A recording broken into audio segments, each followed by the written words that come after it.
এই ওয়াজটা শুধু মা চাষিরা শুনবেন। মা বাপের পক্ষে আছি, মেয়েদের ওয়াজের পক্ষে আছে। আমি এখন পর্যন্ত কোনো মেয়েদের বিরুদ্ধে বলিও না, আর বলবো না। মা চলে গেছে, উস্তাদ কয় তোমার নাম কি? বলে আব্দুল কাদের। পড়ো। আউযু বিল্লাহি মিনাশ শাইতানির রাজীম। উস্তাদ জি, এটা আমার মুখস্থ। পড়ো। বিসমিল্লাহির রহমানির রহিম। বলে হুজুর এটাও আমার মুখস্থ। বড় আলহামদুলিল্লাহি রাব্বিল আলামিন। বলে হুজুর সূরা ফাতিহা আমার মুখস্থ। বড় আলিফ লাম মিম যালিকাল কিতাবু লা রাইবা ফি। বলে হুজুর কষ্ট করেন না, এটাও আমার মুখস্থ। বয়স কত? 4 বছর। আরো জোরে কোন? এই ওয়াজগুলো শুধু মা চাষিদের জন্য আমি তুলেছি, না আমার তোলার দরকারই ছিল না। আমাকে মা বাপের ওয়াজ করতে বলেছে, আমি ওর মধ্যেই আছি। কত বয়স? 4 বছর। তো বসাই মেয়াই তোমার কদ্দুর মুখস্থ আছে? বলে 18 পারা মুখস্থ আছে। বলি এটা কি মানুষ না জিন? এটা বাড়ি যাও, বাড়ি যা। গেছে বাড়ি। বড় পীর আব্দুল কাদের জিলানীর মা জিজ্ঞেস করে বাবা বাড়ি আসলি কেন? বলে উস্তাদ ছুটি দিয়েছে। তাই দেখে বিকাল বেলায় উস্তাদ হাজির। বিকাল বেলায় উস্তাদ হাজির। বাড়ির দরজায় এসে কয় আসসালামু আলাইকুম ইয়া আহলাল বাইত। ঘরে কে আছেন সালাম নেন। পর্দার আড়াল থেকে আব্দুল কাদের জিলানীর মা ডাক দিয়ে কয় ওয়া আলাইকুমুস সালাম। কে গো? আমি আব্দুল কাদেরের মা। জীবনে কোনোদিন কোনো পুরুষের সামনে যায় না। কোনোদিন কোনো পুরুষের সামনে। আর আমরা মহিলাদের অত্যাচারের রাস্তায় হাঁটতেই পারি না। ঈদের বাজারে তো ধরেন ওদের ঈদ দখলে সব। হয়তো মা চাষিরা বলবেনি যে এই দেখো শুরু করেছে, একটু শোনো। বলে আপনি কে? বলে আমি আপনার ছেলের উস্তাদ। বলে আমার ছেলে আব্দুল কাদের কোনো বেয়াদবি করেছে নাকি? না। বলে কেন আসছেন? বলে মা আপনি যে হাফিজি পড়তে দিলেন, আপনার ছেলের তো 18 পারা মুখস্থ। উস্তাদ মা জননী বলতেছে উস্তাদ জি ঠিকই বলেছে। বলে কোন মাদ্রাসায়? বলে আমার আব্দুল কাদের কোনো মাদ্রাসায় যায় নাই। বলে কেমনে মুখস্থ হলো? আব্দুল কাদের জিলানীর মা বলে উস্তাদ জি আমার আব্দুল কাদেরকে যখন ঘুম পড়াতাম তখন আমি 1 পারা কোরআন শরীফ মুখস্থ শোনায় ঘুম পড়াতাম। সুবহানাল্লাহ বলে। আচ্ছা মহিলা প্যান্ডেলে যত মা আছে এরকম মা কি আছে? দাঁড়া না, দাঁড়া। তোর সব লাগছে। মহিলা প্যান্ডেলে কি এরকম মা আছে যে ছেলেকে ঘুম পড়ানোর সময় একবার 1 পারা কোরআন শরীফ পড়ে? জোরে কোন? সূরা ফাতিহা পড়ে ঘুম পড়ায়। কি বলে? আগাডুম বাগাডুম ঘোড়াডুম বলে কি বলে না? তারপরেও যদি না ঘুমায় মা কি কয়? জালনা দিয়ে তাকায় দেখ 2টা ভূত তাকায় আছে। তারপরেও যদি না ঘুমায় কয় কি? আমার ঘরের বারান্দায় বড় 2টা বাঘ বসা আছে। মা হলো সর্বপ্রথম উস্তাদ, ঠিক কিনা? ভাষা শিখাই কেডা? মা।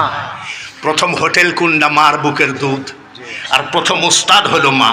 আর সেই মা যদি সন্তানকে বলে ভূত তাকায় আছে, বাঘ বসে আছে, সেই সন্তান কি ওলি হবে? জোরে কোন?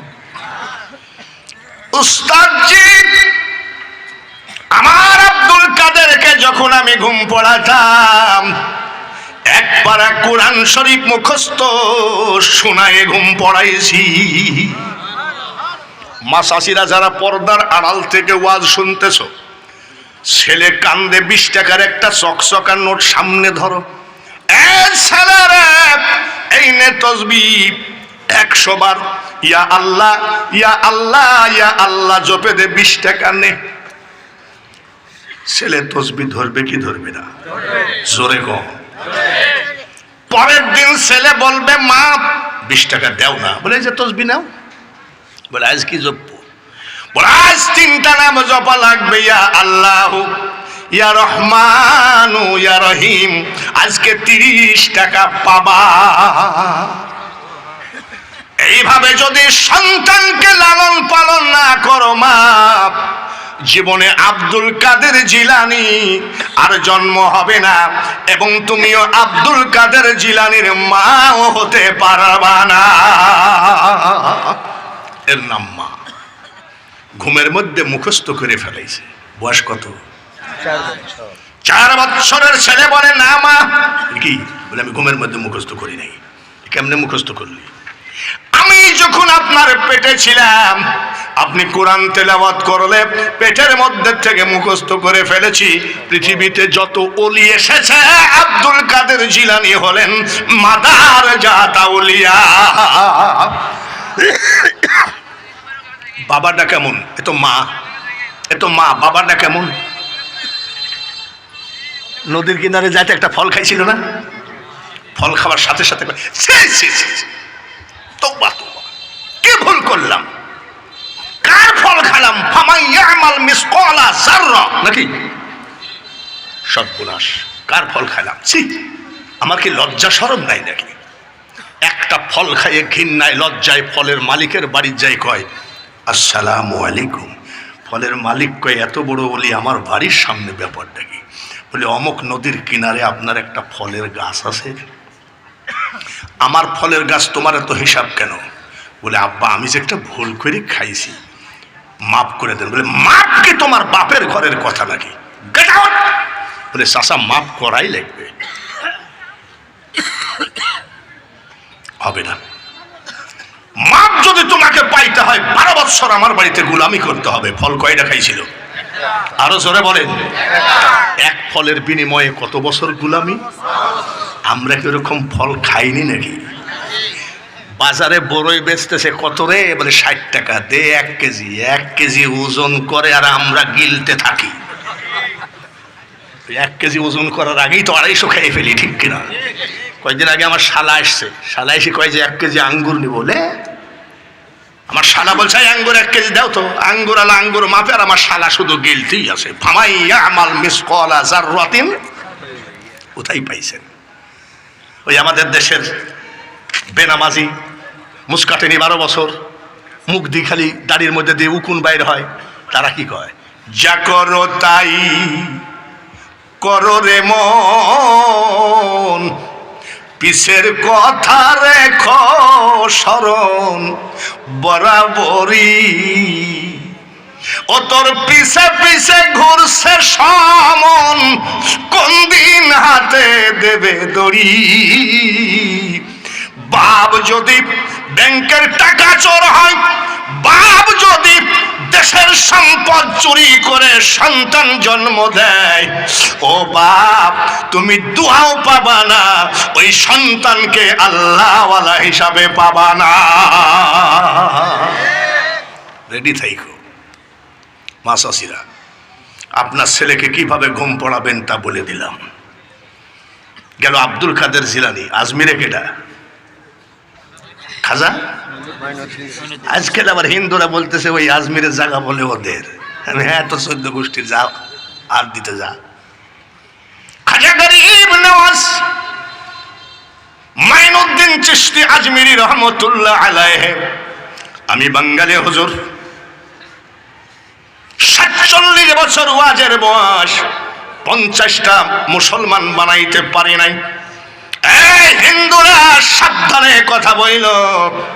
আমার খাজার উপরে মাতবরি করতে যাইও না, তার কারণ আমার খাজা গরিব নওয়াজ 90 লক্ষ অন্য জাতিকে মুসলমান বানিয়েছে। আর সুবহানাল্লাহ।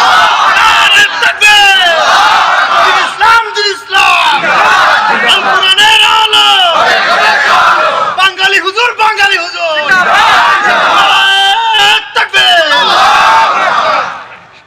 আজমিরে হাত মারতে যায়ও না হিন্দু ভাইরা, শেষে তোমাদের টিকিও থাকবে না। কত লাখ মুসলমান বানাইছে? 90 লাখ। সুবহানাল্লাহ। 90 লাখ। মাসাসিরা শুনেন, এইসব ওয়াজগুলো তুলছে শুধু মাত্র আপনাদের জন্য। 90 লাখ মুসলমান বানাইছে। খাজা বাবা মিট মিট করে হাসতেছে। ওনার আম্মা জিজ্ঞাসা করে হাসো কেন? বলছে মা হাসি রাখা যাচ্ছে না। বলি কেন? 90 লাখ মুসলমান বানাইছে। মা ডাক দিয়ে বলে মঈনুদ্দিন 90 লাখ মুসলমান বানাইছ আব্বা, এটা তো তোমার হাসার ব্যাপার না, আমি তোমার মা হাসবো, তুমি হাসার কে? কিরকম? বলে আমি হাসবো তো তুই হাসিস কেন? মুসলমান বানাইছে কে? ওনার মা না খাজা বাবা? খাজা বাবা বানাইছে, খাজা বাবা হাসতেছে, ওর মা বলছে তুই হাসার কে, আমি হাসবো। বলি মা কেন? শোন, 10 মাস 10 দিন পেটে ছিলি তুই, এই 10 মাস 10 দিনের ভিতরে আমি তোর মা 2 চোখের পাতা এক জায়গায় করি নাই। 10 মাস 10 দিন আমার চোখে ঘুম ছিল না। 10 মাস 10 দিন ঘুমাওনি? বলে হ্যাঁ। স্টার জালসা দেখিছে নাকি? জোরে কর। টিকটক? বলে মা তুমি কি করিস? বলে সারা রাত যাই নামাজ আদায় করেছি, তসবিহ জপেছি, কোরআন তেলাওয়াত করেছি। ফজরের যখন আজান দিয়েছে নামাজ পড়ে 2 চোখের পানি যাই নামাজে ফেলে বলেছি মাবুদ আমার পেটে যে বাচ্চাটা দিয়েছ এই বাচ্চাকে বিশ্ব ওলি বানায় দিও। তুই হাসার কেটা? বলে মা মারাত্মক কথা তো, 10 মাস 10 দিন ঘুমাও নিয়ে তো তোমার কষ্টের জীবন। বলে এইটুকুই শুনলি? বলে আরো? বলে তাহলে শোন, যতবার যত দিন যত মাস আমার বুকের দুধ খালি রে মঈনুদ্দিন, খোদার কসম আমি তোর মা বিনা ওযুতে আমার দুধ তোর মুখে একবারও ঠেকায় না।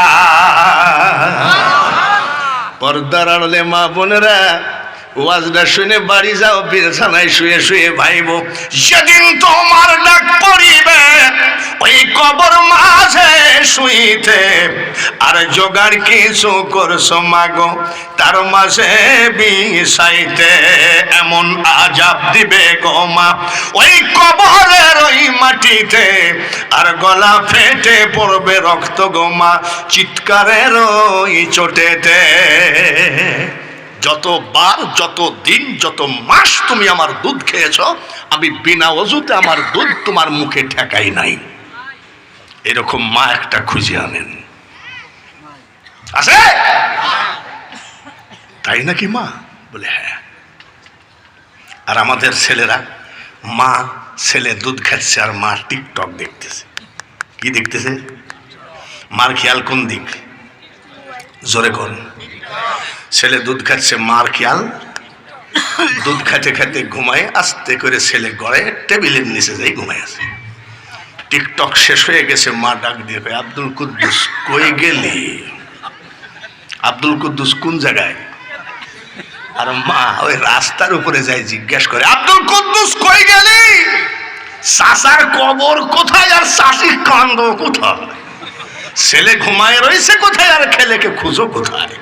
মাসাসিরা একটুখানি আমার উপরে রাগ করতে পারে যে এত বয়স হয়ে গেছে এখনো মরেনি কেন? শোনো মা, তোমার ভালোর জন্য বলছি, মা যদি ওলি হয় সন্তান ওলি হবে, ঠিক কিনা? জমিন যদি ভালো হয় মা ওই জমিনে ফসল ভালো হবে, তাতে কোনো সন্দেহ নাই। হেলিকপ্টার হয় নাই, ফ্লাইট হয় নাই, গরুর গাড়ি হয় নাই, মোটর সাইকেল হয় নাই, বাইসাইকেল হয় নাই। ওই টাইমে খাজা মঈনুদ্দিন চিশতি মারা গেলেন, একমাত্র হাঁটা পথ ছাড়া কোনো রাস্তা নাই। ওই টাইমে আমার খাজা মঈনুদ্দিন চিশতি এমন মার পেটে ছিলেন, জানা যায় ওই টাইমে 16 লক্ষ লোক জমায়েত ছিল। কত লাখ? 16 লক্ষ লোকের দাবি ছিল শেষবারের মতো খাজা বাবার মুখের কাপড়টা সরাও একটু দেখি। সরানো হলো, জীবিত থাকাকালীন ওই মার সন্তান মঈনুদ্দিনের চেহারার উপরে যে নূর ছিল, মরার পরে কোটি কোটি গুণ নূর তার চেহারার উপরে ভেসে উঠেছে। এই টিকিওয়ালারা, এই ধুতিওয়ালারা মনে রাখো, খাজা বাবার এই নূর দেখে আরো 1 লক্ষ হিন্দু ওই জায়গায় মুসলমান হয়ে গেছে। টাইম শেষ, 12:30 মানে মেলা। আপনারা যদি বলেন তাহলে আর একটু বাড়াই, রাজি আছেন তো? বড় পীর আব্দুল কাদের জিলানী কাদেরিয়া, এইটা এই লোক ওই কাদেরিয়া নাকি? আরেকটা হলো চিশতিয়া, আরেকটা হলো মুজাদ্দাদিয়া, আছে না? তো মুজাদ্দাদিয়া যখন ধরেছি তা 4 তরিকার কথা বলে দিই। হযরত বাহাউদ্দিন নকশবন্দ রহমতুল্লাহের মা ঘুমায়ে থাকলে ফেরেশতা ডেকে দিতেন, মা নামাজের টাইম হয়ে গেছে। সুবহানাল্লাহ। তাহলে কত বড় আমলে মা ছিল বাহাউদ্দিন নকশবন্দের মা। ফেরেশতারা ডেকে দিতেন, মা নামাজ পড়েন। আর আমার এলাকার আমার বয়সী মনে হয় তার তো একটু কমই হবে, আব্বা কি আপনি তো ওয়াজে ওয়াজে থাকেন, একটা তাবিজ দেন তো। কিসের তাবিজ? বলে আমি ঘুমাইলেই পুলিশে তাড়ে। আমি আবার কোন যাইতি কথা, আপনি মেয়ে মানুষ, আপনাকে ঘুমাইলে পুলিশে তাড়বে কেন? বাহাউদ্দিন নকশবন্দ রহমতুল্লাহের মা ঘুমাইলে কে ডেকে দেয়? নামাজ পড়েন। আর আমার এলাকার মেয়েটা, আমার বাড়ি তো ইন্ডিয়ার থেকে 4 কিলো দূরে, বর্ডারের ধারে, কইছে একটু তাবিজ দিয়েন তো। কেন? বলে চোখ বন্ধ করলেই পুলিশকে তাড়ে। আমি, চাষি আপনি কি করেন? বলে ফ্যান্সি ডিলের ব্যবসা করি। ফ্যান্সি ডিলের ব্যবসা করলে তো পুলিশ দেখে বেরিয়ে ধরে, বলেন ঠিক কিনা? একটু আল্লাহ রসুলের পথে আইসো মা, নাহলে কিন্তু শেষ। কবর কিন্তু কাউকে ছাড়বে না, জোরে বলেন ঠিক কিনা? কবর ছাড়বে ছাড়বে ছাড়বে, আমলদার ব্যক্তিকে ছাড়বে। বাইরে আমার হাই রোড, কোন জায়গা হাই রোড? আপনাদের এখানে হাই রোড কোথায়? দোকানপাড়। এইখানে আমার হুজুর একটা হোটেল বানাইছে। এই হোটেলে একটা বাবুর্চি রাখছে, সামান্য বেতন দেয়, হোটেলেরই খায়। আর বাবুর্চি পরোটা, বিরিয়ানি, খিচুড়ি, মাংস, ভাত যা রান্না করে বিক্রি করে মাল নিয়ে বাড়ি চলে যায়। এটা মালিক। কিন্তু বাবুর্চি ওই সামান্য বেতন নিয়ে থাকে। বাবুর্চির 1 ওয়াক্ত নামাজ কাজা নাই। সুবহানাল্লাহ। শুধু 5 ওয়াক্ত নয়, ইশরাক, আওয়াবিন, চাষ, তাহাজ্জুদ, কোন নামাজ কাজা নাই। আমাদের এখানে এক মসজিদের পাশে চেয়ারে বসে বিড়ি টানতেছে। আমি কিরে তোর বিড়ির ধোঁয়া যে মসজিদের জানলা দিয়ে ঢুকতেছে, বেয়াদব। কি বলছে জানেন? আমার বাড়ির সামনে মসজিদ বানাইলো কেন? ইমানের ভাব দেখিছেন? আমি, তুই কি নামাজে যাইসনি নাকি? বলে দেখেন না, হাঁটুর গিরা ফাটা, নামাজে যাবো কেমন? আমি, হাঁটুর গিরা ফাটলো কেমনে? বলে সাইকেল থেকে পড়ে ফেলে গেছে। আমি, তাও তো কথা, হাঁটুর গিরা ফাটাও নামাজে দাঁড়াইবই বা কেমন? ঠিক আছে। এমপি সাহেব যদি বলে পদ্মা নদীর কিনারে ফজরের নামাজের 2 ঘন্টা আগে গিয়ে যে দাঁড়াবে, 50 কেজি ওজনের 2টা চাউলের বস্তা ফিরে পাবে, আমার মনে হয় ওই গিরা ফাটা সবার আগে গিয়ে দাঁড়াবে। ওরে গিরা ফাটা, ফাদখুলি ফি ইবাদি ওয়াদখুলি জান্নাতি। বাবুর্চির তাহাজ্জুদ কাজা নাই, মারহাবা কোন। ইশরাক কাজা নাই, আওয়াবিন কাজা নাই, 5 ওয়াক্ত কাজা নাই। আমরা মুনাজাত করি কি করি না? বড় ছেলেটা পরীক্ষা দিবে, আল্লাহ যেন গোল্ডেন পাই। ছোট ছেলেটা বিদেশ যাওয়ার জন্য চেষ্টা করছে, আল্লাহ যেন তাড়াতাড়ি হয়। মেয়েটার জন্য একটা ভালো জামাই যেন জুটে, এরকম মুনাজাত করি কিনা? আপনারা মনে হয় করেন না। বাবুর্চির কোনো মুনাজাত নাই, মালিক সব বিক্রি করে নিয়ে চলে যায়। আর বাবুর্চি কান্দে, মাবুদ মালিক হতে চায় না, বাবুর্চি হয়ে মরতে চাই। মেম্বার চেয়ারম্যান গদির মালিক হতে চায় না। আমি এইভাবে বাবুরসি হয়ে মরতে চাই, আমি কোটিপতি হতে চাই না, বাবুরসি হয়ে মরতে চাই, কিন্তু আমার একটা দোয়া কবুল করা লাগবে। বর্তমান জামানার অলি বাহাউদ্দিন নকশবন্দ রহমতুল্লাহ আলাইহ, বর্তমান জামানার সবথেকে মহাজ্ঞানী বাহাউদ্দিন নকশবন্দ রহমতুল্লাহ আলাইহের চেহারা না দেখা পর্যন্ত আমার মরণ করো না। ওনার ওই একই মুনাজাত, আল্লাহর ওলির যেন চেহারা দেখি। আমরা ওলি চাই কি চাই না? আরো জোরে বলেন, চাই কি চাই না? কিন্তু ভণ্ড পীর না, খাঁটি পীর। সেদিন দেখলাম পাকপান জাতনের আস্তানা, উনি পীর সাহেব কয়জন? বলে একজন। পাকপান জাতন হলো কি করে? বলে উনি যখন জীবিত ছিলেন ওনার সাথে দেখা করতে গেলে 5টা জিনিস নিয়ে যাওয়া লাগতো। বলে কি? বলে 1 প্যাকেট স্টার সিগারেট, একটা ম্যাচ, চিনি, চা, টোস বিস্কুট। কয়টা হলো? এসব ভণ্ড পীরে ছাইয়ে যাচ্ছে বাংলাদেশ আস্তে আস্তে। জোরে বলেন ঠিক কিনা? আমরা ভণ্ড পীর চাই না, খাঁটি পীর চাই। আমার সামনে দোকানে বসে বিড়ি খাতি খাতি চালুন হয়ে গেছে জামাটা, নামাজে জীবনে যাতে দেখি না, আবার আমাকে দেখলি কয় আমি শয়তানে কেতুকুতু দেয় নাকি। বাবার বুঝতে পারিস, যাক আলহামদুলিল্লাহ, তুই যে বাপ আমার ওয়াজ বুঝতে পারিস। ওয়াজ মানে কি বাচ্চারাও বুঝতে পারবে, ঠিক কিনা? বিড়ি খাইয়ে খাইয়ে শেষ করে আমি শয়তানে কেতুকুতু দেয় নাকি। বলে তুমি মোল্লা মানুষ বুঝবো না, ফার্ম গেটে বাস অ্যাক্সিডেন্ট হলো, ঠেকালাম।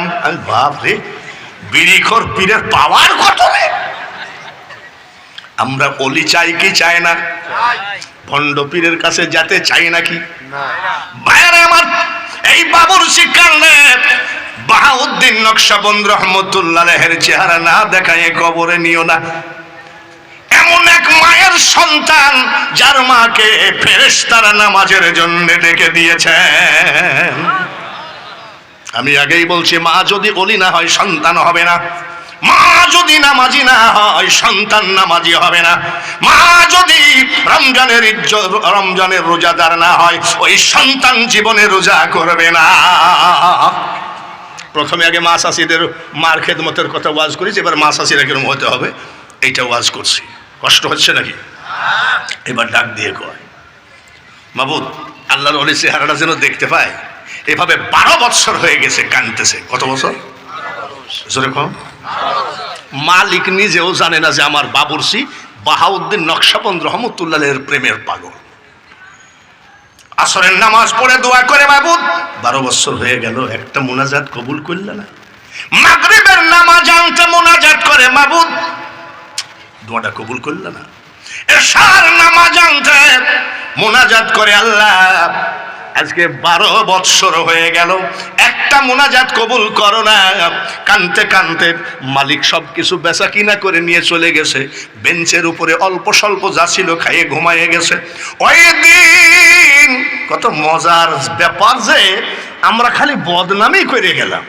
দেখছেন, ও যাবে নানুপুর, বাস রিজার্ভ করে, একটা মাদ্রাসার বিশাল দায়িত্বে আছে, আর সে এসে ঘুর করে ইমরানের বাড়িতে ঘুরে। কি ব্যাপার? বলে বাঙালি হুজুর যখন আসছে তখন আমি আর যাব না। আলেমই তো আলেমের মর্যাদা বুঝবে। জোরে বলেন ঠিক কিনা? আর আজকে আলেমের দ্বন্দ্ব লাগাই দিচ্ছি আমরা। ভাইয়েরা আমার, 12 বছর হয়ে গেল কান্নাকাটি করে ঘুমাই আছে হোটেলের বেঞ্চের উপরে। ওই দিন বাহাউদ্দিন নকশবন্দ রহমতুল্লাহ আলাইহি ওই এলাকায় সফরে গেছেন। সফর শেষ করে ব্যাগটা বগলের মধ্যে করে যাচ্ছে। এত রাত তো যাওয়াও সমস্যা। মসজিদের বারান্দায় যে বলছে, আপনি কি ইমাম? আমি একটু মসজিদের ভিতরে থাকবো, ফজরের নামাজের আজান দিলে আমি নামাজ পড়ে বাড়ি যাব। বলে চাচা, কমিটির নিষেধ আছে, মসজিদে থাকা যাবে না, চাকরি থাকবে না। বলে একটু বারান্দায় থাকি। বলে বারান্দায়ও থাকা যাবে না, কমিটির নিষেধ। মসজিদের ভিতরে জায়গা হলো না, বারান্দায় জায়গা হলো না। হাঁটতেছে ব্যাগটা বগলে করে, নিশি রাত, অন্ধকার রাত। বলে একটা সেরকম পরিবেশ পেলে ওখানে বসে থাকবো, ফজরের নামাজের আজান দিলে নামাজ পড়ে বাড়ি যাব। হাঁটতে হাঁটতে দেখে হাই রোড, কি নাম? দোকান, দোকান, দোকানপাট। এই সেই হুজুরের হোটেল। ওই হোটেলের চুলার আগুন গনগন করে, কনকনে ঠান্ডা, কঠিন ঠান্ডা, কিন্তু চুলার আগুন গনগন করে। এইবার বাহাউদ্দিন নকশবন্দ রহমতুল্লাহ মনে করে এখানে যদি একটু থাকা যায় তো, আরামে রাতটা কাটানো যায় তো, আজান দিলে নামাজ পড়ে বাড়ি যেতাম। হোটেলের বাবুর্চিকে ডাকতেছে, ওগো বাবাজি। বলে কি চাচা, একটু আগুন তাপানো যাবে? তাহলে আরে চাচা, আপনি একটা বাপ বয়সী লোক, আগুনই তো তাপাবেন, তাপান। আল্লাহর ওলিরা দেখছেন আগুনটা তাপাবে, তাও হুকুম ছাড়া তাপায় না। আগুন তাপাচ্ছে বাহাউদ্দিন নকশবন্দ রহমতুল্লাহ আলাইহি মনে মনে খুব খুশি। একে তো শীত, তারপরে সুন্দর আগুন। তাহাজ্জুদের নামাজের টাইম হয়ে গেল। বাবুর্চি তাড়াতাড়ি উঠে পড়লেন। বাবুর্চি উঠে পড়ে ওযু বানালেন। যেই জায়গায় আল্লাহর ওলি আগুন তাপায়, তার দুই হাত ধরে যায় নামাজ বিষয়ে তাহাজ্জুদের নামাজ পড়ে আর কান্দে, মাবুদ আজকে 12 বছর 1 দিন হয়ে গেল, আমি ধনী হতে চাই নাই, মালিক হতে চাই নাই, বাবুর্চি হতে চেয়েছি, কিন্তু একটা দোয়া 12 বছর হয়ে গেল তুমি কেন কবুল করো না? বাহাউদ্দিন নকশবন্দ রহমতুল্লাহের চেহারাটা না দেখায় কাফনের কাপড় পরায়ও না। কান্দে আস্তে করে। কিরে, আমাকে দেখার জন্য কান্দে? মনে নাই আমি না, মনে হয় অন্য বাহাউদ্দিন। যদিও অলি খেলে কিন্তু আল্লাহ, ঠিক কিনা? যদিও অলি খেলে কে? আল্লাহ। মানুষের কোনো পাওয়ার নাই রে, পাওয়ারের মালিক আল্লাহ। এই মানুষের ভিতরে যখন পাওয়ার খেটে দেয়, তখন ওই মানুষটার একটু গুণ প্রচার হয়। ওই লোকটা কামেল লোক, ধমক দেওয়ার পরে মুখে বেঁকা হয়ে গেছে, কিন্তু ওই কামেল লোকের সাথে আল্লাহর সম্পর্ক ভালো, এর নাম আল্লাহর ওলি। বলে কান্দে কি ব্যাপার? নামাজ শেষ করে যাই নামাজ তুলতেছে, চোখের পানি মুছতেছে। আব্বা শোনো, কি হয়েছে? বসো, কি হয়েছে? তুমি কাঁদতেছো কেন? বলে আরে চাচা, আজকে 1 দিন নাকি 12 বছর 1 দিন হয়ে গেল, কান্দো কেন? বলে আমার অন্য কোনো ধান্দা নাই, ধান্দা হলো বাহাউদ্দিন নকশবন্দ রহমতুল্লাহ বর্তমান জামানার মুজাদ্দাদ, বর্তমান জামানার ওলি, উনাকে দেখতে হবে। বলছে উনাকে দেখি তোমার লাভ কি? বলে চাচা দেখেন, আমি 12 বছর 1 দিন হয়ে গেল কাঁদতেছেন, আপনি কি বলেন? বলে ওনাকে দেখাই লাগবে নাকি? শট করে পা জড়ায় ধরছে। চাচা, এত সুন্দর আগুনটা তাপাইলেন, বাপ বয়সী লোক, জানি না আপনার বাড়ি কোথায়, কি ব্যাপার, মুরব্বী মানুষ, পা ছাড়ব না গো চাচা, আপনি একটু দোয়া করেন আল্লাহর ওলি বাহাউদ্দিন নকশবন্দ রহমতুল্লাহ আলাইহির চেহারা না দেখা পর্যন্ত যেন কাফন কাটতে না হয়। ছাড়ো? বলে না চাচা, ছাড়বো না, দোয়া করাই লিখবে। চোখের পানি বাহাউদ্দিনের পার পরে পড়ে। আল্লাহর ওলি বাহাউদ্দিন মুস্কি হাসি দিয়ে বলে, আয় আয়, আমার মওলার খেলা আমিও বুঝি না, তুইও বুঝিস না, আমার মওলার খেলা মওলাই বোঝে। আয় আয়, তোর চোখের পানি কবুল হয়ে গেছে, আমি বাহাউদ্দিন নকশবন্দ রহমতুল্লাহ আলাইহি। জোরে বলেন মারহাবা, নারায়ে তাকবীর। এই যে আমি যে ওয়াজটা করলাম, কারোর বিরুদ্ধে বলেছি নাকি? বিরুদ্ধে বলা আমার পছন্দ হয় না। কাদেরিয়া গেল, চিশতিয়া গেল, নকশবন্দিয়া গেল, মুজাদ্দাদিয়া নাকি বাদ হয়ে মোনাজাত করবো নাকি? আর একটা আছে কোনটা? মুজাদ্দাদিয়া। হযরত মুজাদ্দাদ আল-ফিসানি রহমতুল্লাহ আলাইহি আকবর বাদশার সাথে দ্বীন ইলাহি নিয়ে বিশাল ঝামেলা হয়ে গেল। আকবর বাদশাহ শট করে ঢুকাইয়ে দিল জেলখানার ভিতরে। আকবর বাদশার ছেলে জাহাঙ্গীর একটা বাঘকে 1 মাস খেতে দেয় নাই, একটা বাঘকে 1 মাস খেতে দেয় নাই। তার কারণ মুজাদ্দাদ আল-ফিসানি যে রুমের ভিতরে আছে জেলখানায়, এই বাঘটাকে ছেড়ে দিব, এই বাঘটাকে ছেড়ে দিলে আর হাড় যা আছে সব চাবাইয়ে খেয়ে ফেলবে, আমাদের বাদশাহ ফ্যামিলির জন্য কোনো মামলা মুকদ্দমা হবে না। কয়দিন খাইতে দেয় নাই? জোরে কম। 1 মাসের ক্ষুধার্ত বাঘ মুজাদ্দাদ আল-ফিসানি যেই জেলখানা রোমের মধ্যে আছে, ওই রোমের মধ্যে আকবর বাদশার বেটা জাহাঙ্গীর ঢুকাইয়ে দিয়েছে। বাঘ ঢুকাইয়ে দিয়ে তালা মারছে। 1 মাস খায়নি কিন্তু বাঘ। 1 মাস। আল্লাহর ওলি তসবিহ জপে, জোরে কোন সুবহানাল্লাহ, মারহাবা কোন। 1 মাসের ক্ষুধার্ত বাঘ তার সামনে বসে আল্লাহর ওলি তসবিহ জপার কারণ কি? সূরা ইউনূসের ৬২ নম্বর আয়াতটা পড়েন। আলা ইন্না আউলিয়া আল্লাহি লা খাউফুন আলাইহিম ওয়া লা হুম ইয়াহজানুন। আল্লাহ বলেন, তোমরা যতই বিরোধিতা করো না কেন, আমার ওলিদের কোনো ভয় নাই, টেনশন নাই, চিন্তা নাই। আল্লাহর ওলিরা কোনোদিন ক্ষতিগ্রস্ত হবে না। তাই উনি ওই যে আল্লাহর ওয়াদা, ওলিদের কোনো ভয় নাই, উনি তসবিহ জপতেছে, বাঘ তাকায় আছে। কি ব্যাপার, কামড়ায় না কেন? কামড়ায় না যখন নামাজটা পড়ে নেই, নামাজ পড়তেছে। সুবহানাল্লাহ। 1 মাস খাইতে দেয় নাই সেই বাঘের সামনে কি নামাজ পড়া সম্ভব? এখানে আমি বাদেও তো আরো ইমাম আছে। আমি বাঘ তো দূরের কথা, আমি যদি পড়ি, নামাজে দাঁড়িয়েছি, 3 হাত লম্বা একটা যদি সাপ আমার সামনে দিয়ে আসে, তখন আলহামদুলিল্লাহি রাব্বিল বিসমিল্লাহি রাব্বিল আলামিন, বিসমিল্লাহ সূরা ফাতিহার মধ্যে ঢুকে গেছে।